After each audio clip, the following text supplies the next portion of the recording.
지난 20일 동안 다니엘 기도에 참석하면서 받은 은혜가 참 많았습니다. 다니엘 기도에 초청받은 그 강사들의 특징은 한마디로 감사의 고수들이었다, 그런 생각이 들었습니다. 감사에도 하수감사가 있고 고수감사가 있습니다. 하수감사는 일상생활에서 좋은 일이 있을 때 감사하는 감사를 하수감사라고 한다면, 고수감사는 고난 속에서도 감사하고 억울함을 당했을 때에도 감사하고 생의 위기를 만났을 때에도 감사하는, 하나님의 주권과 하나님의 사랑과 하나님의 함께하심을 믿고 감사하는 감사를 고수감사라, 그렇게 말할 수 있습니다. 저는 다니엘 기도의 14일차 강서로 나섰던 모 영국 목사님을 통해서 많은 것을 깨닫게 되었습니다. 그분은 교모세포암이라는 좀 특이한 암을 앓고 있었던 분입니다. 쉽게 말씀드리면 뇌암 말기로, 의사의 말로는 앞으로 3개월, 많이 살아야 6개월 더 살 수 있다는 진단을 받으신 목사님이셨습니다. 암으로 이미 오른팔을 못 쓰고 오른 다리를 못 쓰게 되었습니다. 오른쪽 눈이 안 보이고 언어에 장애가 왔습니다.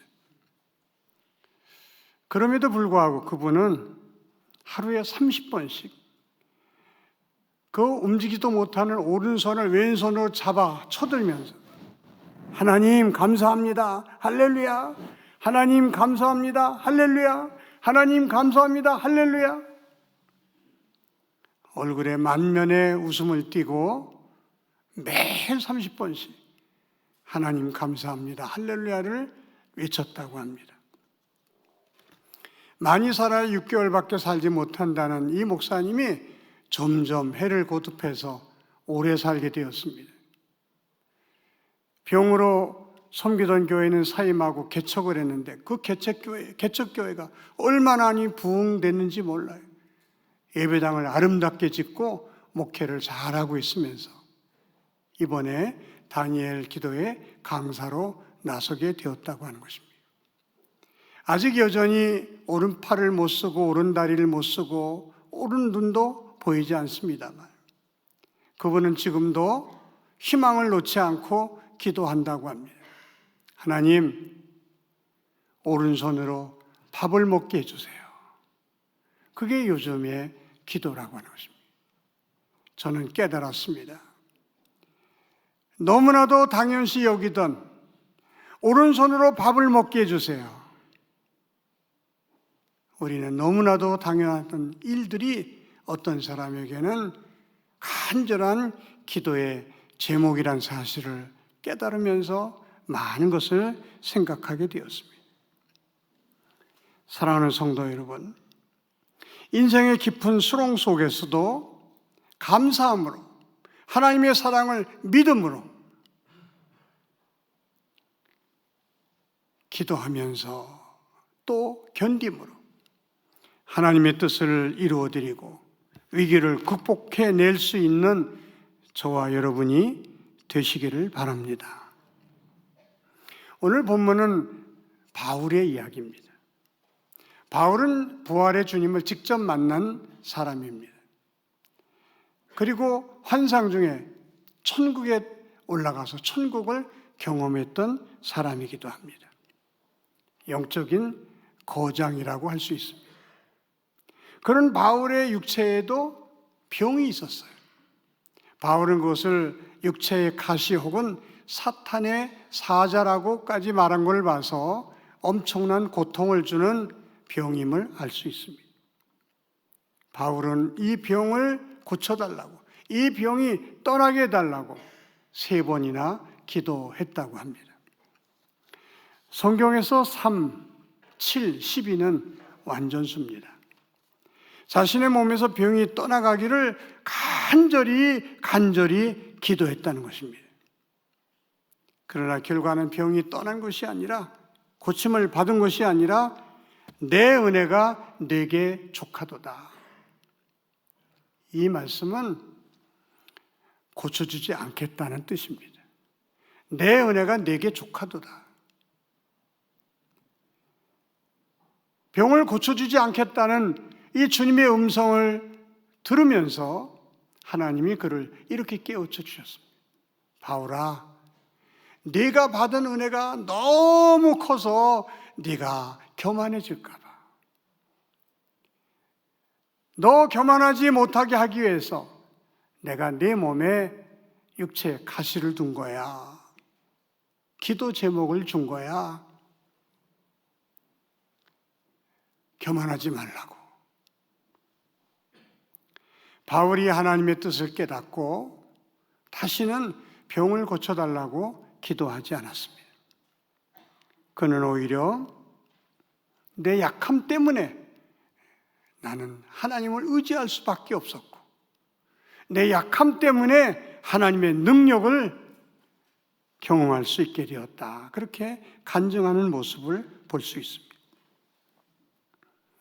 여기서 우리는 우리 어떤 상황에 의해서 감사와 찬송 혹은 원망과 불평이 결정되는 것이 아니라 우리가 하나님의 뜻을 어떻게 깨닫느냐, 우리가 어떤 마음을 먹느냐에 따라서 동일한 상황임에도 불구하고 감사할 수도 있고 원망하고 불평할 수도 있게 된다는 사실을 깨닫게 되는 것입니다. 제 친구 목사님 한 사람이 많은 사람들에게 배신을 당했습니다. 너무너무 가슴 아픈 일을 당했습니다. 밥도 못 먹고 잠도 못 자는 어려움을 겪고 목사임에도 불구하고 용서할 수 없는 사람들 때문에 말할 수 없는 고통 속에서 지낸다는 이야기를 들었습니다. 그때 청주상당교회 정삼선 목사님이 그분에게 전화를 했습니다. 이봐, 딸이 죽은 사람도 있는데 뭐가 그렇게 억울해? 딸이 죽은 사람도 있는데 그걸 생각하고 고통을 이겨야지. 그 몇 달 전에 정삼선 목사님이 42살 되었던 아주 귀한 딸을 먼저 천국에 보내드리고 말할 수 없이 고통스러운 세월을 오랫동안 보낸 뒤였기 때문에 그 고통이 얼마나 큰 고통이었다는 것을 너무나 잘 아는 친구였기 때문에 그 말 한마디에 억울한 마음이 사라지고 평정심을 되찾았다 하는 말을 들었습니다. 자식이 죽은 고통에 비하면 내가 당하는 고통은 아무것도 아니라는 것을 깨닫게 될 때 그는 고통에서 벗어날 수 있었고 그것을 이겨낼 수가 있었던 것입니다. 그러기에 우리가 진정으로 감사의 삶을 살기 위해서는 언제나 십자가에 달리신 주님을 바라봐야 된다고 하는 것입니다. 제가 교회를 개척하고 3년 만에 작고 아름다운 예배당을 지었습니다. 예배당을 지은 뒤에 교회에 시험이 왔어요. 몇몇 사람이 저를 몹시도 힘들게 하고 괴롭혔습니다. 저는 자라면서 한 번도 남에게 싫은 소리 혹은 욕을 들었다든지 혹은 괴로움을 당했다든지 하는 일이 없었기 때문에 처음 당하는 이 시험이 너무너무 견디기 힘들었습니다. 그래서 새벽마다 하나님이 이 시험을 이기게 해주세요. 이 시험을 해결해 주세요. 오랫동안 기도했는데도 응답이 없이 고통은 점점 심해졌습니다. 시험은 점점 커졌습니다.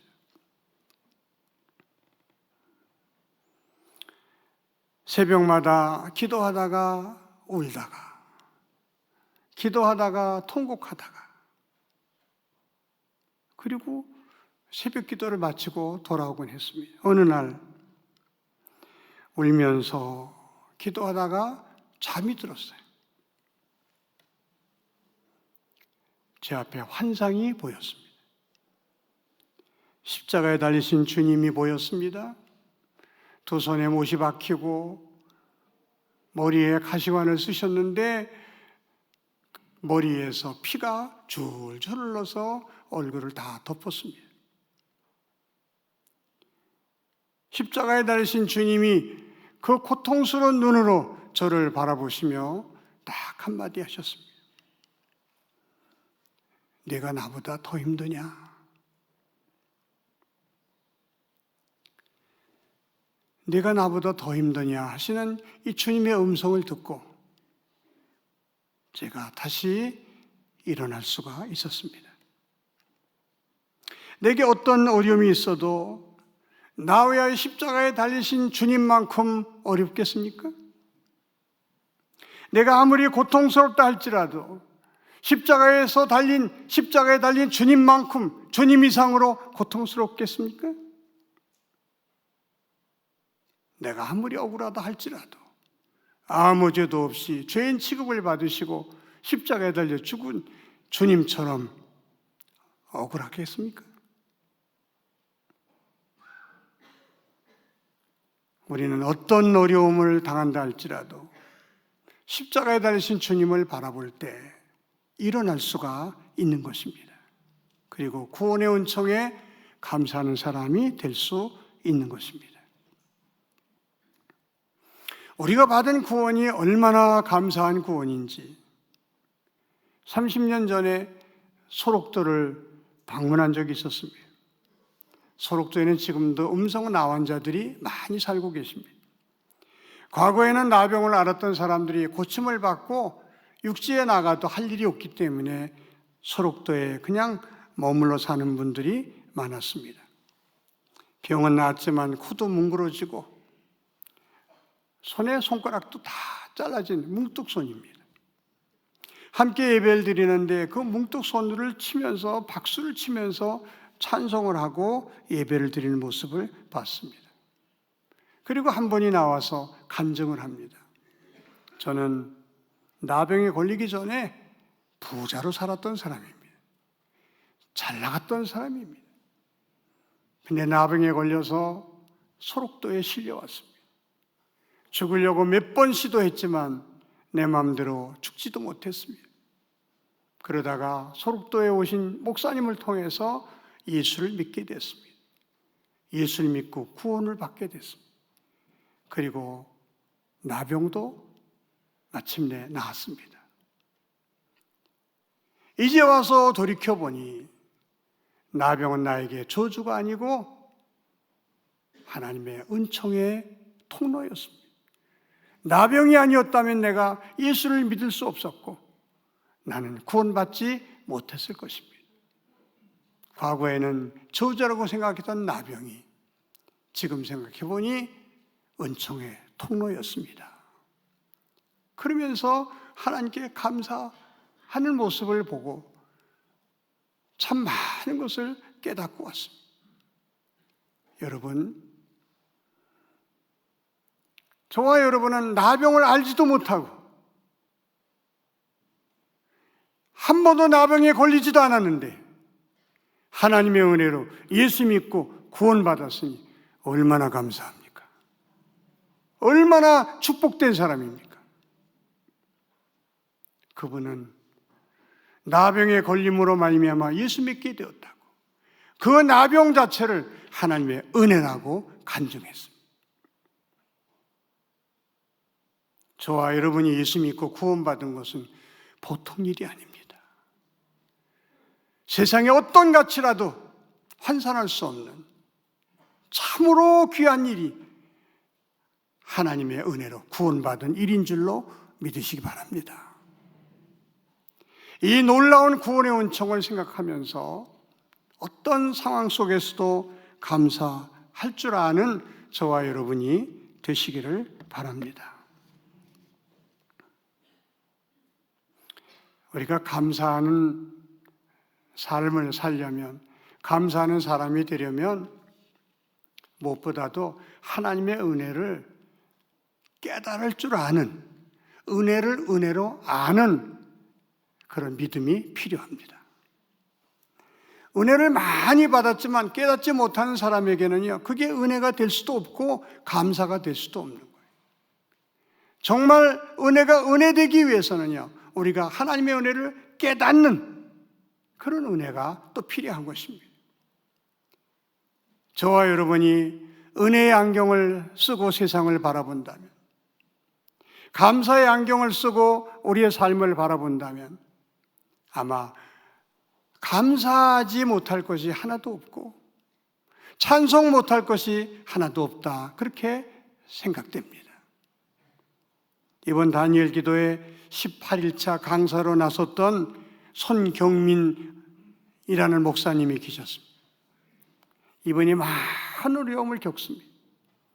어느 때는 자기 아이는 병원에 입원하고, 아기 난 지 며칠 안 되는 자기 아내는 그 연약한 몸에 그 아들을 간호하러 병원 중환자실에 있고,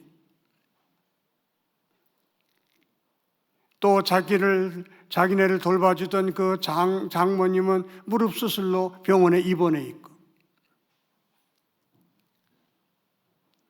이제 갓 태어난 아기는 자기가 돌볼 수밖에 없는, 어디를 봐도 낙심과 좌절밖에 느껴지지 않는 그런 상황 속에서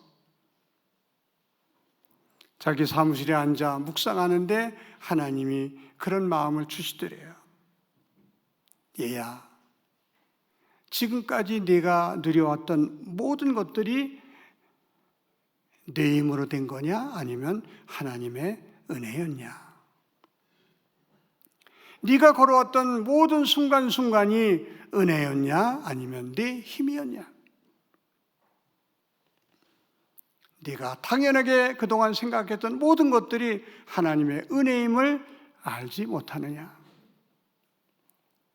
그는 그 순간 메모지를 놓고 가사를 적어나가기 시작했습니다.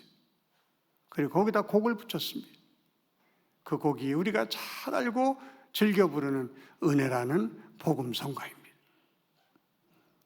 내가 누려왔던 모든 것들이, 내가 지나왔던 모든 시간이, 내가 걸어왔던 모든 순간이 당연한 것 아니라 은혜였어. 해가 뜨고 저녁의 노을, 봄의 꽃향기와 가을의 열매, 변하는 계절의 모든 순간이 당연한 것이 아니라 은혜였어. 모든 것이 은혜였어. 내 삶에 당연한 것 하나도 없었던 것을 모든 것이 은혜였어. 생각해보면 저나 여러분이나 지금까지 살아온 모든 삶이 하나님의 은혜의 연속이었음을 고백하지 않을 수가 없습니다. 여러분, 우리 삶 속에 우리 힘으로 된 게 몇이나 있겠습니까? 내 힘으로 이룬 것이 얼마나 되겠습니까? 제가 늘 여러분에게 말씀드립니다만, 우리 교회 안에 자수성가한 사람들이 많아요. 아버지는 가난을 물려줬지만 본인이 열심히 노력해서 지금 정말 남들에게 성공했다는 소리를 듣는 사람들이 많습니다. 그분들은 자부심이 커요. 자수성가했다는 생각에. 여러분, 잘 들으세요. 그리스도 예수 안에서 자수성가는 없습니다. 자수성가는 없습니다. 하나님의 은혜로 이루어진 것들 뿐입니다. 내 건강, 우리 가정에 자녀가 있는 것, 우리가 먹고 사는 것, 매일매일 평범한 삶,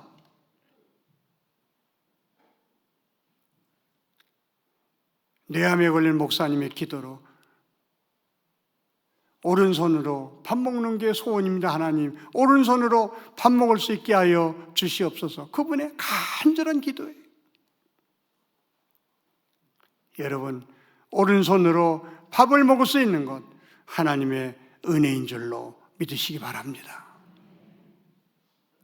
내 삶의 모든 것들이, 내 삶의 구석구석이 하나님의 은혜로 쌓여진 것임을 우리가 알고 고백할 때에 우리는 감사의 사람이 될 수 있고 또 감사의 삶을 살 수가 있는 것입니다.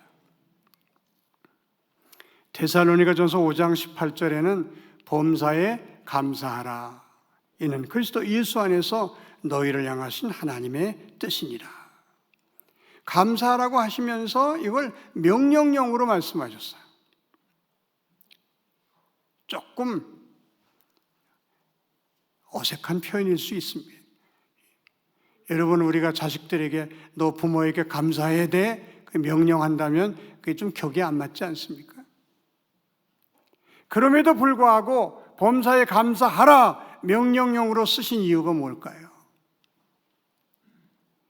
명령에 순종해서라도 감사해야 저와 여러분이 행복해지기 때문에, 저와 여러분 행복해지게 하기 위해서, 행복한 삶을 살게 하기 위해서 하나님은 감사를 명령하신 것입니다.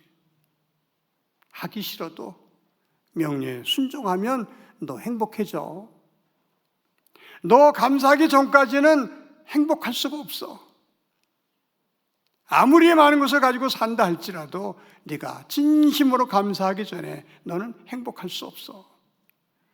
이게 하나님의 말씀입니다. 사랑하는 성도 여러분, 저나 여러분이나 행복하기 위해서라도 범사에 감사하며 사는 저와 여러분이 되시기를 바랍니다. 하나님께 감사하고, 가까운 사람, 아내에게 감사하고, 남편에게 감사하고,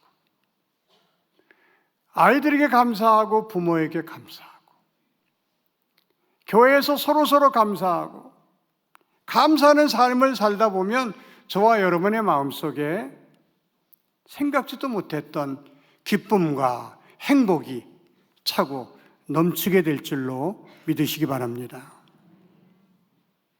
우리가 감사할 때 하나님도 영광을 받으시는 거예요. 우리가 환난 가운데, 어려운 가운데서도 감사할 때 하나님이 감동을 받으실 뿐만 아니라 하나님이 기적을 통해서 우리의 삶을 역전시켜 주시는 그런 하나님이세요. 다니엘 기도의 강사들은 대부분 고난을 많이 당한 분들이에요. 어느 때는 어떻게 한 사람이 저렇게 많은 고난을 당할 수 있을까? 너무 애처로워서 들을 수 없는 그런 사람들의 간증도 있었습니다.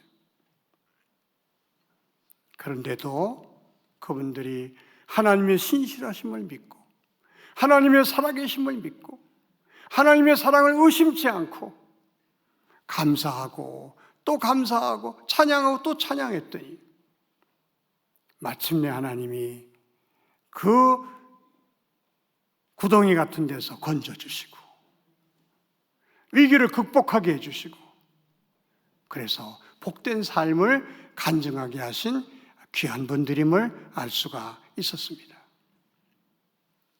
이제 말씀을 정리합니다. 나병을 알지도 못한 가운데 저와 여러분은 예수 믿고 구원을 받았습니다. 얼마나 큰 하나님의 은혜요 축복인지 말로 다 할 수가 없어요.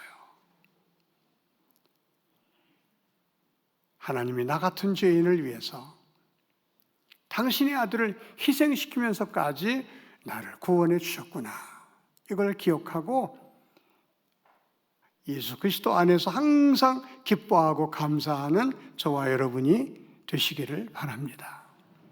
그리고 일반 은총, 구원의 은혜 말고 일반 은총, 내가 숨쉬고 눈으로 보고 입으로 말하고 손으로 밥을 먹고 두 다리를 걷고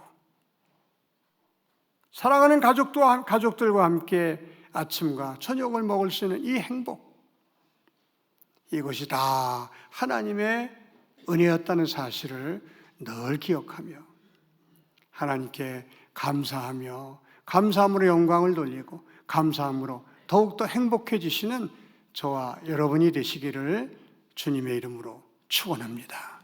기도드리겠습니다. 하나님 아버지 감사합니다.